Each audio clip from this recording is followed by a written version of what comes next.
بسم الله الرحمن الرحيم. الحمد لله والصلاة والسلام على رسول الله وعلى آله وصحبه ومن والاه إلى يوم الدين. حديثنا الليلة إن شاء الله سيكون بعنوان السنة والشيعة بين التواصل والقطيعة. والمراد هو أن نتتبع بقدر ما يسمح المقام والوقت وجود هذين المنهجين في التراث الإسلامي: منهج بناء الأسوار بين المدارس الإسلامية وخصوصا بين السنة والشيعة، والقطيعة الكاملة بين الطائفتين، ومنهج التواصل وتبادل الأفكار والمعلومات، الإحساس بالهوية المشتركة والإحساس بالمصير المشترك. ثم نرى ماذا نحتاج اليوم من خلال هذه التجربة التاريخية.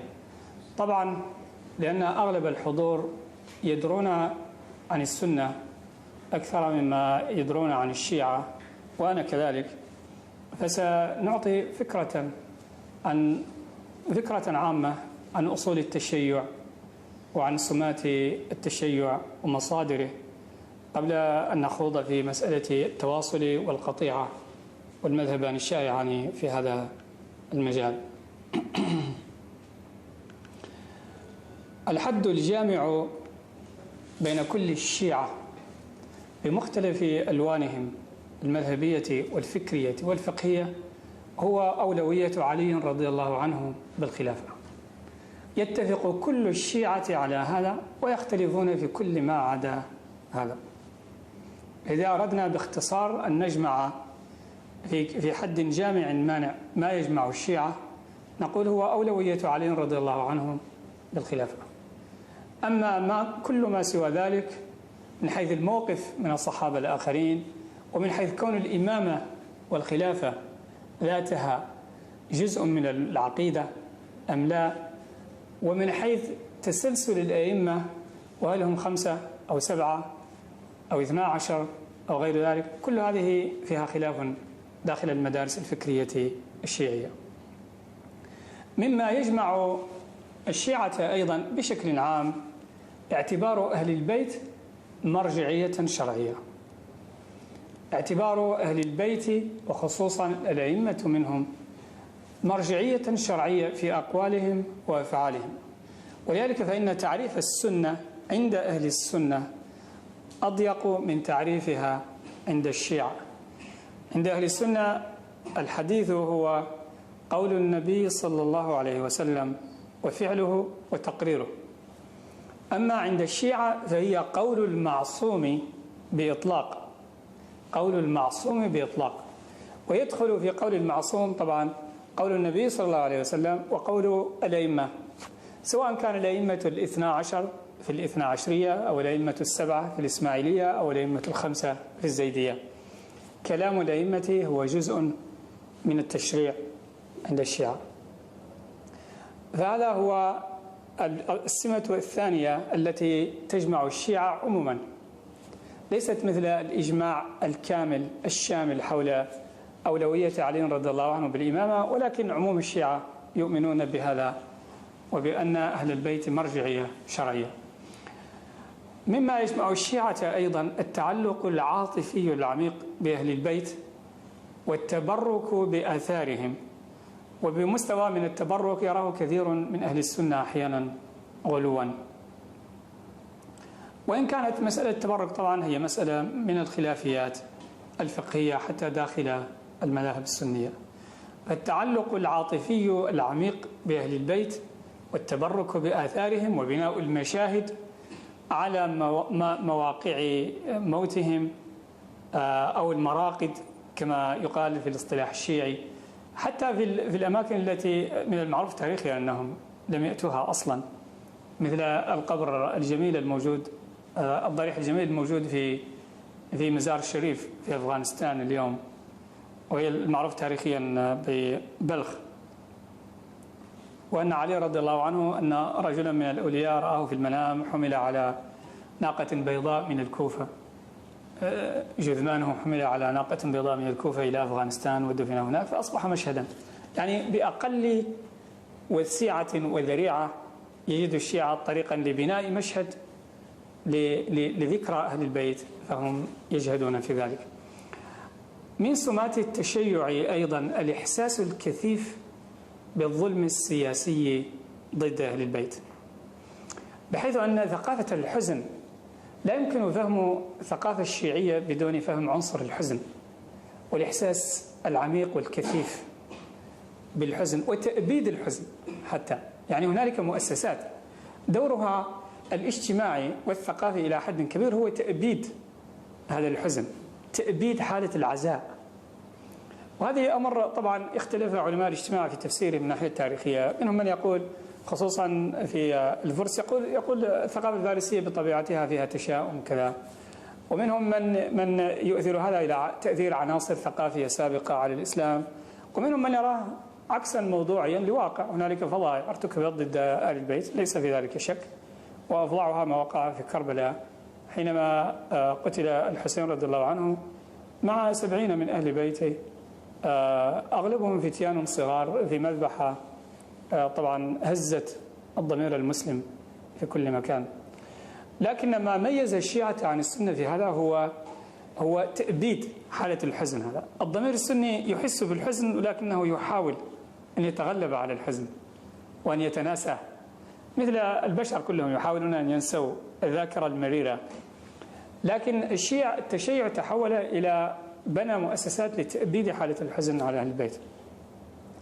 ثم مما يجمع التشيع عموما وتختلف المدارس الشيعية وظلالها في هذا هو اتهام الصحابة أو أغلب الصحابة رضي الله عنهم بالخروج عن الوصية النبوية لعلي رضي الله عنه. من الشيعة من يشتد على الصحابة في هذا، ومنهم من يخفف، من يجد مخرجا فيخرج بطريقة دبلوماسية لبقة مثل الزيدية اللي يقولون نعم طبعا علي رضي الله عنه أفضل، ولكن إمامة المفضول مع وجود الفاضل ممكنة. فكان ذلك تخلصا حسنا من الإشكال في المذهب الزيدي، ومنهم طبعا من لا يبحث عن تخلص لبق في الموضوع. هذه الأمور الخمسة تعتبر من الجوامع في المذهب الشيعي: أولوية علي رضي الله عنه بالخلافة، واعتبار أهل البيت مرجعية شرعية، والتعلق العاطفي العميق بأهل البيت والتبرك بآثارهم، والإحساس الكثيف بالظلم السياسي ضد أهل البيت، واتهام الصحابة رضي الله عنهم بالخروج عن الوصية النبوية لعلي رضي الله عنه. تنقسم الشيعة إجمالا إذا تجاهلنا الطوائف البائدة، يعني هنالك طوائف منقرضة تسمى الطوائف المنقرضة لم تعد موجودة وهي كثيرة جدا. إذا تأملنا كتاب الفرق بين الفرق أو الملل والنحل أو غير ذلك من الكتب تجد أسماء لا نهاية لها لطوائف الشيعة، وحتى الكتب التي كتبها الشيعة مثل النوبختي تسمي طوائف كثيرة لم يعد لها وجود.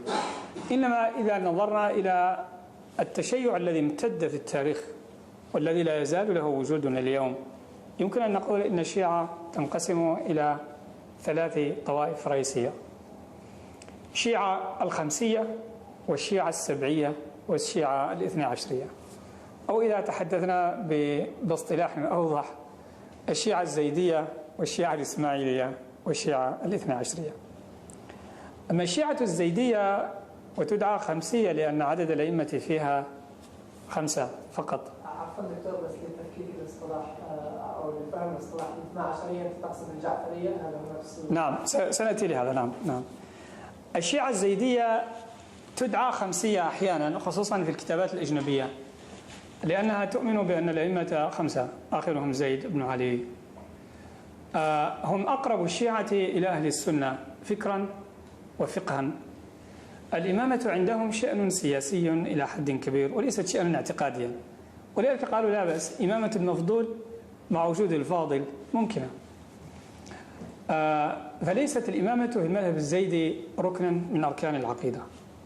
يشتركون مع أهل السنة في جل المصادر التشريعية، يعني علماء الزيدية يستعملون صحيح البخاري وصحيح مسلم، فأغلب مصادرهم في السنن هي كتب أهل السنة. ممكن يزيدون على ذلك بكتاب واحد وهو مسند الإمام زيد، لكن أغلب ما تجد من المصادر التي يستندون عليها هي مصادر سنية. الشوكاني مثلا والصنعاني هؤلاء يعتبرون من علماء الحديث عند أهل السنة وعند الزيدية. ولا يميزون بين هؤلاء وأولئك في مصادر التشريع. يميل الزيدية كما يميل أغلب الشيعة إلى الاعتزال في المعتقد، خصوصا في مسألة الصفات. وبالطبع المعتزلة لهم تأثير عميق على التشيع في مجال الصفات وبعض تفصيلات العقيدة. أما الطائفة الثانية وهي الإسماعيلية فتسمى أيضا السبعية، لأن الأئمة عندهم 7 فقط ينتهون بإسماعيل بن جعفر الصادق. وهنا يتفرع عنهم الشيعة الاثنا عشرية الذين يؤمنون بأن الإمامة ليست عند إسماعيل وإنما عند موسى، ولذلك الاثنا عشرية أحيانا تدعى الموسوية أيضا في بعض كتب التاريخ. الشيعة الإسماعيلية الأئمة عندهم 7 ليسوا 5 ولا 12. أصول الدين عندهم هي الوحدانية والنبوة والإيمان بالقرآن الكريم، لكنهم يتبنون نهجا تأويليا مغرقا في التأويل في فهم القرآن الكريم. منهجهم يتأسس على أن لكل ظاهر باطنا، وأن كل القرآن بل كل تشريعات الإسلام ينبغي فهمها فهما باطنيا وتفسيرها تفسيرا إشاريا. وهذا ما جعل خصومهم يصفونهم بالباطنية. لما كتب الغزالي فضائح الباطنية كان يقصد الشيعة الإسماعيلية، لم يكن يقصد الشيعة الاثنى عشرية أو الزيدية، إنما كان يقصد بالضبط الشيعة الإسماعيلية، كتاب فضائح الباطنية. الشيعة الإسماعيلية لعبوا دورا سياسيا مؤثرا في التاريخ الإسلامي أكثر من أي طائفة شيعية أخرى، وبنوا دولا وكان لهم حضور سياسي كثيف في التاريخ الإسلامي. بل إن المستشرق الفرنسي لوي ماسينيو يسمي القرن العاشر الميلادي بالقرن الإسماعيلي، لأن الشيعة الإسماعيلية غطوا فيه العالم الإسلامي تقريبا. يعني كانوا يملكون النصف الغربي من العالم الإسلامي من خلال الدولة الفاطمية في مصر ونفوذها في الشام وفي شمال أفريقيا، وكان لهم نفوذ كبير في العراق، يكادون يملكون العراق. وكانت طائفة القرامطة وهي فرع من فروع الإسماعيلية تكاد تسيطر على الجزيرة العربية كلها من خلال دولتهم في البحرين، ولا تزال بقاياهم في الأحساء اليوم في السعودية وفي نجران. أما اليوم فإن الشيعة الإسماعيلية تقريبا بادوا ولم يعد لهم وجود باستثناء قلة قليلة في الهند واليمن وسوريا والسعودية وفي بعض دول شرق إفريقيا مثل كينيا وتنزانيا. الشيعة الإمامية الاثنا عشرية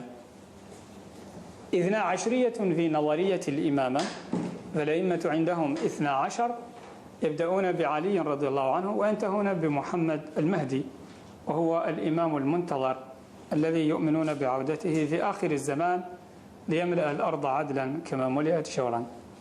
وتنقسم الشيعة الإمامية تاريخيا إلى أصولية وإخبارية وشيخية. أما الأصولية فهي مدرسة عقلانية تتخفف من الآثار كثيرا وتعتمد على القرآن الكريم والعقل كثيرا، وهذه هي المدرسة التي تسيطر اليوم في الشيعة الإمامية. وأما المدرسة الإخبارية فهي مدرسة آثارية إلى حد ما، تعتمد على المرويات والأخبار، لا تستعمل القرآن كثيرا لأنها ترى أن الأئمة وحدهم هم من يفهمون القرآن الكريم، كأنها متأثرة بالإسماعيلية في هذا المنحى الباطني في تفسير الآيات. وهي إلى حد ما تمتاز بالإيمان بأمور تفصيلية يراها الشيعة الآخرون خرافات وليست عقلانية بالشكل الكافي. وقد انحسم الصراع لصالح الأصولية في القرنين الأخيرين، لصالح مدرسة الأصولية على حساب المدرسة الإخبارية. وأما الشيخية فهي مدرسة حديثة إلى حد كبير، يعني نسبيا تقريبا بدأت في القرن التاسع عشر على يد أحد شيوخ الإحساء، ووجودها ليس كثيفا. أصول الدين عند الشيعة الإمامية هي التوحيد والعدل والنبوة والمعاد. طبعا هذه الأصول الأربعة واضح فيها تأثير المعتزلة، لأنها تقريبا هي أصول المعتزلة.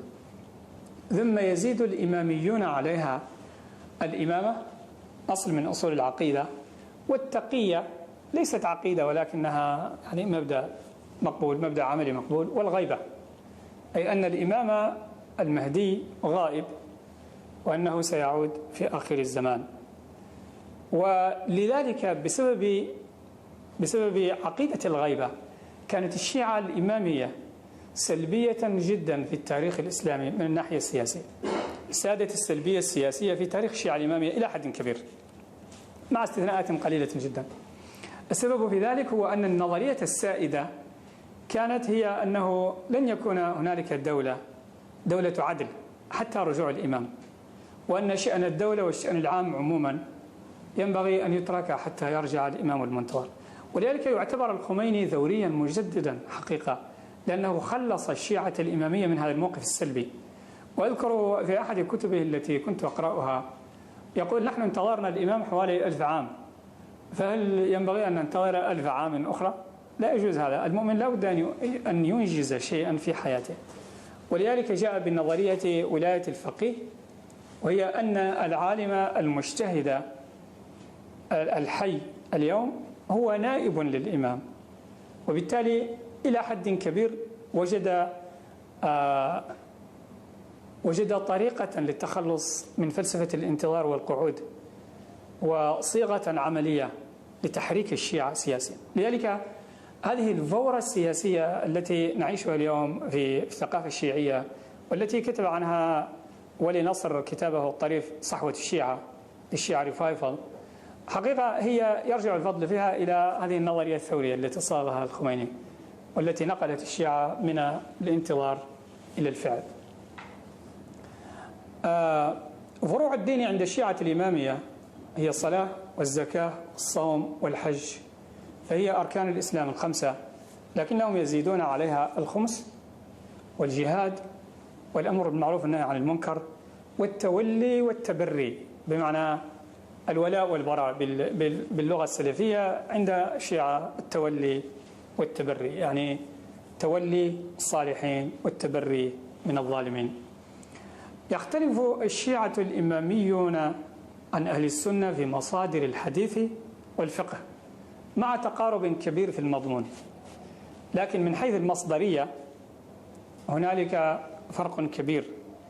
مثلا هم لا يعترفون بالكتب الستة التي يعتمد عليها، أو الكتب التسعة التي يعتمد عليها للسنة في الحديث النبوي، وإنما لهم كتبهم الأربعة المشهورة، وهي كتاب الكافي للكليني، وكتاب من لا يحضره الفقيه لابن بابويه، كتاب الاستبصار فيما اختلف فيه من الأخبار للطوسي، وكتاب تهذيب الأحكام للطوسي أيضا. هذه هي أمهات كتب السنة عند الشيعة الإمامية.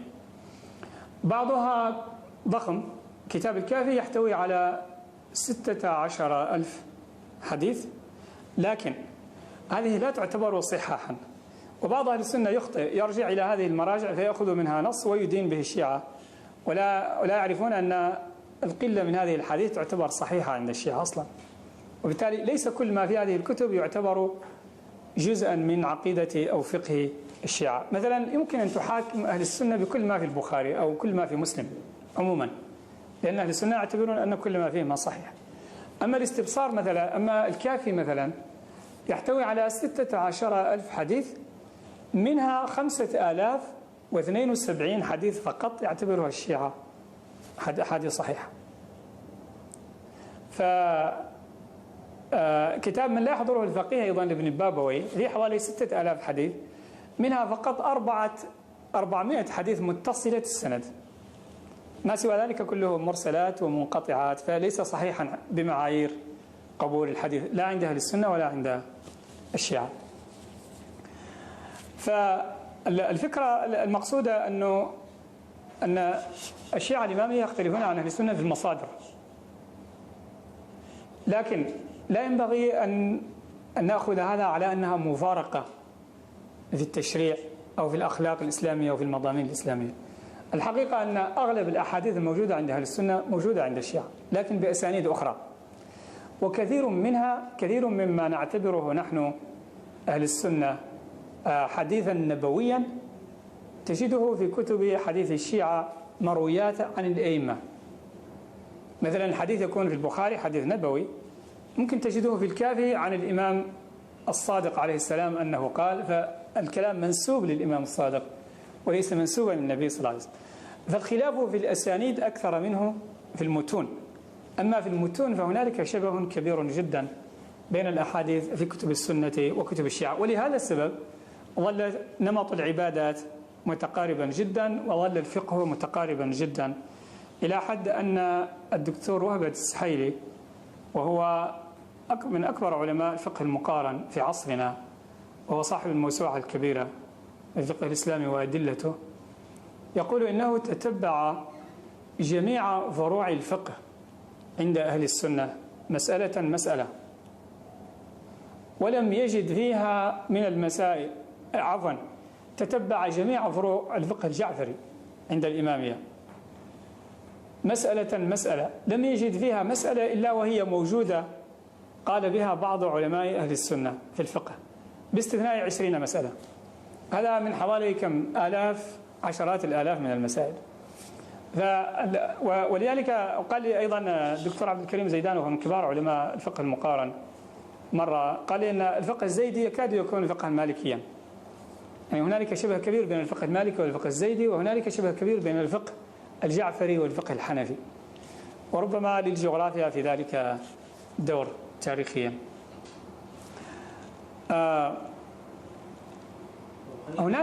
هنالك طائفة أخرى من طوائف الشيعة، وهي الشيعة العلوية، وهم العلويون الموجودون في سوريا.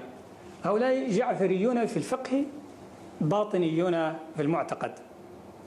يعني إذا قلت إنهم إسماعيلية في العقيدة فهذا صحيح، وإذا قلت إنهم إمامية في الفقه فهذا صحيح.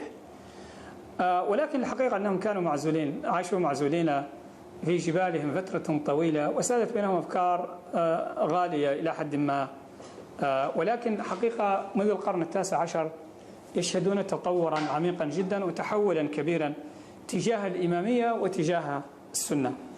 مثلا هؤلاء العلويون في سوريا المعروفون تاريخيا بالنصيريين لم يكونوا يقيمون أي من أركان الإسلام، لكنهم من القرن العشرين بدأوا يبنون المساجد وبدأوا يقيمون شعائر الإسلام، وخصوصا منذ أن حكموا سوريا وقع فيهم تحول فكري كبير جدا. ربما الشرعية السياسية والبحث عن الشرعية السياسية له دور في ذلك. ولذلك أنا أقول أن من جوانب من آثار حكم العلويين لسوريا أنهم سيتحولون إلى سنة في النهاية. هذا على المدى البعيد قطعا هو الذي سيحدث، لأنه بالفعل بدأ يحدث اليوم. فلا فرق بين علويين وسنيين اليوم في سوريا، في المساجد مثلا وفي الشعائر وفي غير ذلك، رغم أن الفقه الجعفري أثر فيهم تأثيرا كبيرا. وللمستشرق الأمريكي مارسن كرامر دراسة لطيفة عن كيف فقد أهل السنة العلويين وكسبهم الإمامية في القرن العشرين. لأن العلويين لما جاء الاستعمار الفرنسي إلى سوريا في بداية القرن العشرين، حاول الفرنسيون إرضاء الطوائف من خلال إقامة حكم ذاتي ومحاكم خاصة لكل طائفة. ثم قالوا للعلويين: أنتم أي فقه تريدون أن تتبنوه؟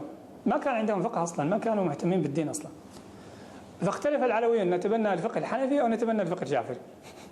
كانوا مستعدين للحلين يعني. وبدأت اتصالات بينهم وبين الأزهر، وأرسلوا بعوث إلى الأزهر، وبدأت اتصالات بينهم وبين النجف مع علماء الشيعة، ويبدو أنهم لم يجدوا استجابة من طرف علماء الأزهر، فوجدوا من يكسبهم أكثر من علماء الجعفرية، فتبنوا الفقه الجعفري فقط.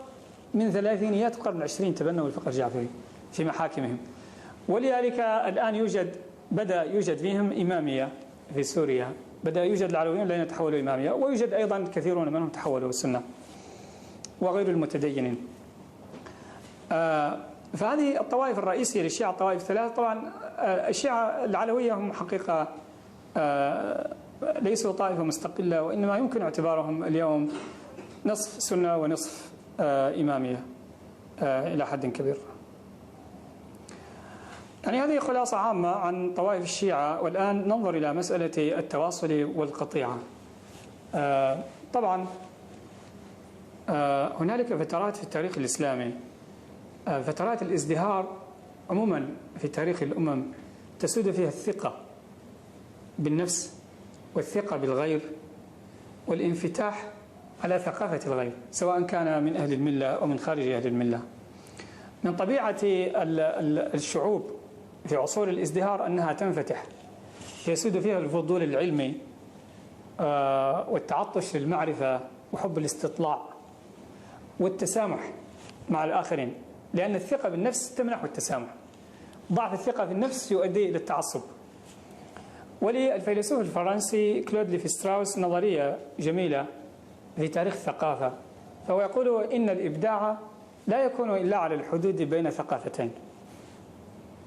يعني أن الثقافة الإبداعية عموما هي ثقافة تركيبية. أنت لا يمكن أن تبني ثقافة بناء على ثقافتك الموروثة فقط. تحتاج إلى محافظة على ذاتك، لكنك تحتاج إلى إثراء ذاتك. وإذا طبقنا هذا على جوانب التاريخ الإسلامي نقول إن عصور الازدهار في التاريخ الإسلامي كانت دائما عصور تمازج وتواصل بين السنة والشيعة وبين الطوائف كلها حتى غير المسلمين في المجتمع الإسلامي. كان هنالك تمازج وتواصل، ولذلك تجد في مساجد السنة شيعة يدرسون، وفي مساجد الشيعة سنة يدرسون، وتجد عالم يتنازع عليه السنة والشيعة كلهم يدعيه لنفسه مثلا، وخلفاء يتنازع عليهم السنة والشيعة كلهم يدعيه لنفسه، لأن ما كانت فيه هذه الحدود الفاصلة. مثلا الناصر وهو الخليفة العباسي يترجم له الشيعة على أنه خليفة شيعي، يذكره محسن الأمين في موسوعة أعيان الشيعة ويثني عليه كثيرا، وحتى يورد أبياتا أوردها كثير من المؤرخين، أبيات أرسلها الناصر إلى أحد الأيوبيين، واحد من أولاد صلاح الدين الأيوبي كان أيضا متشيعا، وكان يشكو إلى الناصر من أخويه، ويرسل إليه الناصر أبياتا يشجعه فيها وابشر فناصرك الإمام الناصر، ويقول في نهايتها. الحاكم النيسابوري صاحب كتاب المستدرك يعتبر عالما من أعلام أهل السنة في الحديث، مع ذلك الشيعة يعتبرونه من أكبر علماء الحديث في الشيعة، بل يفخرون بأنهم هم من أسسوا علم الحديث. لماذا؟ لأن أول كتاب في مصطلح الحديث هو كتاب علوم الحديث للحاكم النيسابوري. فبعض مؤرخي الشيعة المعاصرين يفخر، يقول نحن أسسنا علم الحديث قبل أهل السنة لأن الحاكم النيسابوري واحد منا. طبعا الحاكم هو ليس شيعيا بالمعنى الذي يفهمه الناس اليوم، ولكنه ليس أيضا سلفيا سنيا بالمعنى الذي يفهمه اليوم. هو كان من علماء السنة الذين لديهم آراء حول قضية الخلافة، وكان يرى أن علي رضي الله عنه أولى بالخلافة من أبي بكر ومن عمر، ومثل بعض من علماء أهل السنة. يعني لم يكن الأمر يصاغ بلغة اعتقادية حدية، كان عالما فيه ازدهار فكري، كان عالما لا يزال فيه انفتاح. في التاريخ الإسلامي إذا سادت كانت هنالك المدرستان، ونجد أن مدرسة التواصل تسود في عصور الازدهار، وأن مدرسة القطيعة تسود في أوقات الأزمات وفي عصور الانحطاط. مع ذلك حتى إذا درسنا الخريطة السنية نجد أن بعض المدارس السنية تاريخيا أكثر انفتاحا على الشيعة، وبعض المدارس الشيعية أيضا أكثر انفتاحا على السنة من غيرها. وتوجد مدارس صلبة في موقفها لا تقبل الحلول الوسط. وبالطبع من أشد المدارس قطيعة مع الشيعة في تاريخ أهل السنة هي المدرسة الحنبلية، وأنا أعتقد أن جذور هذا لا ترجع إلى التشيع بل ترجع إلى الاعتزال، لأن محنة الإمام أحمد مع المعتزلة ثم تبنى الشيعة بعد ذلك أهم مبادئ المعتزلة في العقيدة. فالمسألة جذورها أبعد من التشيع، لأنه في عصر الإمام أحمد ما كان فيه شيعة بالمعنى الكلمة بمعنى الاعتقادي حقيقة، وإنما كانت مجرد مذهب سياسي.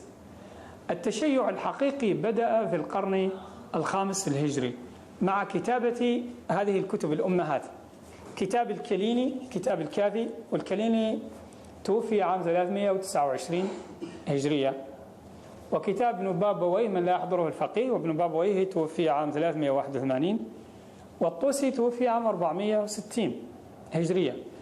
التشيع المذهبي العقدي مدرسة مستقلة في الفقه وفي العقيدة، هذا حقيقة لم يكن موجودا قبل القرن الرابع والخامس، لأن الأصول التي انبني عليها لم تكن موجودة أصلا. ولذلك كان هنالك اختلاط كثير في الأفكار، كان هنالك آراء سياسية طبعا في قضية الخلافة وغيرها، ولكن لم تكن آراء عقدية فقهية متميزة تماما عن أهل السنة. محنته الإمام أحمد رحمه الله مع المعتزلة أعتقد أنها ورثها الحنابلة مع الشيعة بسبب اعتزال الشيعة في قضايا الصفات وغيرها. ثم إن الحنابلة، وهنالك دراسات معاصرة طريفة عن الموضوع، مثل دراسة البابطين من السعودية، عنوان دراسة لطيفة عنوانها ميراث الأزمنة الصعبة أيام الحنابلة في بغداد. وهنالك أيضا دراسة جميلة لباحث الجزائري الدكتور علال عنوانها تاريخ التعصب أو التعصب في التاريخ الإسلامي. وأخيرا دراسة المستشرق الأمريكي كوك الأمر بالمعروف والنهي عن المنكر، هي دراسة لتاريخ الأمر بالمعروف والنهي عن المنكر في التاريخ الإسلامي. الحنابلة عموما يميلون إلى أخذ السلطة، ما يسمونه الأمريكيين taking the law by hand، يعني أخذ القانون باليد حرفيا. معناها في التاريخ الإسلامي خصوصا في بغداد حسب ما يظهر من هذه الدراسات أنه كانوا حركيين بتعبيرنا المعاصر، فلم يكونوا ينتظرون السلطة في تغيير المنكر الذي تقوم به طوائف أخرى أو ما يعتبرونه منكرا عند الطوائف الأخرى، وإنما كانوا يتصرفون بالفعل. وهذا التصرف بالفعل من وراء السلطة أدى إلى صدامات دائمة بين الحنابلة والشيعة في بغداد طيلة القرن الرابع والخامس الهجري وحتى السادس، ويوميات الصراع بين الطائفتين خصوصا في أيام المناسبات الشيعية مثل عاشوراء وغيرها تجدها زخرت بها كتب التاريخ مثل الكامل لابن الأثير ومثل البداية والنهاية لابن كثير وغيرها، والمنتظم لابن الجوزي يصفوها بشكل دائم يعني. وفتنة، قامت فتنة بين الحنابلة والشيعة، وقامت فتنة بين الحنابلة والشيعة، وقامت يعني هذا يتكرر تقريبا كل سنة يتكرر. أنا أعتقد أن من أزمتنا سبب سيادة القطيعة اليوم هو أن أهل السنة سادت عندهم الرؤية الحنبلية للشيعة، وأن الإمامية تبنوا المذهب الإسماعيلي في السياسة. فهنالك تحول في المدرستين، تحول سياسي لدى الشيعة وتحول فكري لدى أهل السنة. الحنابلة كانوا عنصرا ولم يكونوا أكبر المدارس الفقهية أو الفكرية عند أهل السنة، بل كانوا دائما من حيث العدد مدرسة صغيرة العدد، لم تتبناها دولة كبيرة ولم تسد في مناطق شاسعة، وإنما استقروا شوية في بغداد في القرن الرابع والخامس، وبعدين نزح المذهب الحنبلي إلى سوريا إلى الشام، فتجد ظهر هناك ابن تيمية وابن القيم وغيرهم، ثم بعد ذلك نزح في العصر الحديث فانتقلت ثقله إلى الجزيرة العربية مع مدرسة الشيخ محمد بن عبد الوهاب. فهذه المدرسة التي كانت أقلية داخل أهل السنة هي اليوم أكثرية بفكرها، يعني المقولات الحنبلية أصبحت هي السنة اليوم، ولو كانت مجرد أقلية داخل أهل السنة، وذلك ينجر على رؤية أهل السنة للشيعة اليوم في أبشع صورة ممكن أن يروهم فيها. أما الشيعة فالتحول لديهم تحول سياسي. الشيعة الإمامية الذين كانوا سلبيين سياسيا تاريخيا إلى حد ما تحولوا إلى شيعة إسماعيلية من الناحية السياسية، لأنه تاريخيا الشيعة الإسماعيلية كانوا هم النشطون سياسيا، كانوا هم النشطين سياسيا، وهم الذين بنوا دولا، وهم الذين ثاروا ضد الخلافة السنية، وهم الذين أسسوا دولة الفاطمية، وأسسوا يعني كانوا حركيين سياسيا الشيعة الإسماعيلية. فكأن الخميني بنظرية الفقيه حول الإمامية إلى إسماعيلية سياسيا، وكأن المدرسة السلفية الحنبلية المعاصرة أيضا عممت نظرتها للشيعة فتحولت نظرة جميع أهل السنة، فاصطدمت هذه النظرة الفكرية المتشددة عند أهل السنة في العصر الحديث مع النظرة مع الحركية السياسية الجديدة عند الشيعة الإمامية، فجاءت هذا المخاض العسير الذي نعيشه اليوم في الجانبين. عموما إذا أردنا أن نتلمس سمات مدرسة التواصل ومدرسة القطيعة في الثقافة السنية، نقول إن مدرسة التواصل تمتاز بميزات أهمها أولا الحذر الشديد من التكفير ومن تمزيق الصف. مدرسة التواصل عند أهل السنة، المدرسة التي تؤمن باحتواء كل الطوائف الإسلامية تحت المظلة الإسلامية الجامعة، هي دائما حريصة على عدم التكفير وحريصة على الوحدة. وهذه المدرسة كان يمثلها